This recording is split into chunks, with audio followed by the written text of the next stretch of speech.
ಓಂ ಶಾಂತಿ. ದಿನಾಂಕ 20 ಡಿಸೆಂಬರ್ 2025.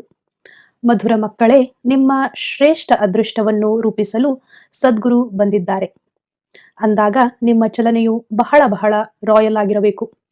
ಪ್ರಶ್ನೆ: ಡ್ರಾಮಾದ ಯಾವ ಪ್ಲಾನ್ ಮಾಡಲ್ಪಟ್ಟಿದೆ? ಆದ್ದರಿಂದ ಯಾರಿಗೂ ದೋಷ ಹೊರಿಸುವಂತಿಲ್ಲ. ಉತ್ತರ: ಡ್ರಾಮಾದಲ್ಲಿ ಈ ಹಳೆಯ ಪ್ರಪಂಚ ವಿನಾಶದ ಪ್ಲಾನ್ ಮಾಡಲ್ಪಟ್ಟಿದೆ. ಇದರಲ್ಲಿ ಯಾರದೂ ದೋಷವಿಲ್ಲ.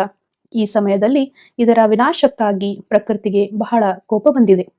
4 ಕಡೆ ಭೂಕಂಪವಾಗುವುದು, ಕಟ್ಟಡಗಳು ಬೀಳುವುವು, ಪ್ರವಾಹ ಬರುವುದು, ಬರಗಾಲವಾಗುವುದು. ಆದ್ದರಿಂದ ತಂದೆ ತಿಳಿಸುತ್ತಾರೆ, ಮಕ್ಕಳೇ, ಈಗ ಈ ಹಳೆಯ ಪ್ರಪಂಚದಿಂದ ನೀವು ತಮ್ಮ ಬುದ್ಧಿಯೋಗವನ್ನು ತೆಗೆದುಹಾಕಿ ಸದ್ಗುರುವಿನ ಶ್ರೀಮತದಂತೆ ನಡೆಯಿರಿ.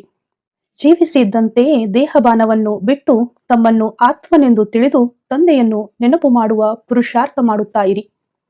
ಗೀತೆ: ನಾವು ಆ ಮಾರ್ಗದಂತೆ ನಡೆಯಬೇಕು.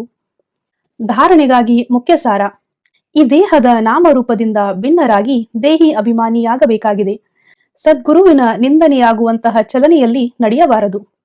2ನೇ ಪಾಯಿಂಟ್: ಮಾಲೆಯ ಮನಿಯಾಗಲು ಅನೇಕರನ್ನು ತಮ್ಮ ಸಮಾನ ಮಾಡಿಕೊಳ್ಳುವ ಸೇವೆ ಮಾಡಬೇಕಾಗಿದೆ. ಆಂತರಿಕ ಖುಷಿಯಲ್ಲಿರಿ. ನಾವು ರಾಜ್ಯ ಪದವಿಯನ್ನು ಪಡೆಯುವುದಕ್ಕಾಗಿ ಓದುತ್ತಿದ್ದೇವೆ. ಈ ಪದವಿಯೇ ನರನಿಂದ ನಾರಾಯಣ ಆಗುವ ವಿದ್ಯೆಯಾಗಿದೆ. ವರದಾನ: ನಿರಂತರ ನೆನಪಿನ ಮುಖಾಂತರ ಅವಿನಾಶಿ ಸಂಪಾದನೆ ಜಮಾ ಮಾಡಿಕೊಳ್ಳುವಂತಹ ಸರ್ವ ಖಜಾನೆಗಳಿಗೆ ಅಧಿಕಾರಿ ಭವ. ನಿರಂತರ ನೆನಪಿನ ಮುಖಾಂತರ ಪ್ರತಿ ಹೆಜ್ಜೆಯಲ್ಲಿ ಸಂಪಾದನೆ ಜಮಾ ಮಾಡುತ್ತಾ ಹೋಗಿ. ಆಗ ಸುಖ, ಶಾಂತಿ, ಆನಂದ, ಪ್ರೇಮ ಈ ಎಲ್ಲ ಖಜಾನೆಗಳ ಅಧಿಕಾರದ ಅನುಭವ ಮಾಡುತ್ತಿರುವಿರಿ. ಯಾವುದೇ ಕಷ್ಟದ ಅನುಭವವಾಗುವುದಿಲ್ಲ. ಸಂಗಮದಲ್ಲಿ ಬ್ರಾಹ್ಮಣರಿಗೆ ಯಾವುದೇ ಕಷ್ಟ ಆಗಲು ಸಾಧ್ಯವಿಲ್ಲ.